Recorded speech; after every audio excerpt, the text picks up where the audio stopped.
দাজ্জালকে কেন লোহার শিকল দিয়ে বেঁধে রাখা হয়েছে?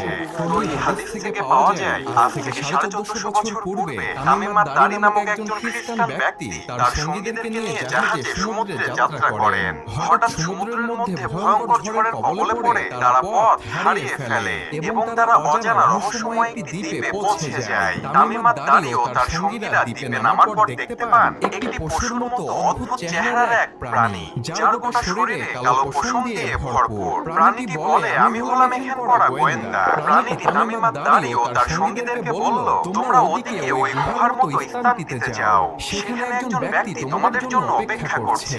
তামিম আদ-দারি ও তার সঙ্গীরা সেখানে গিয়ে দেখলেন একটি বিশাল দেহের ব্যক্তি, যার হাত পা লোহার শিকল দিয়ে বেঁধে রাখা হয়েছে।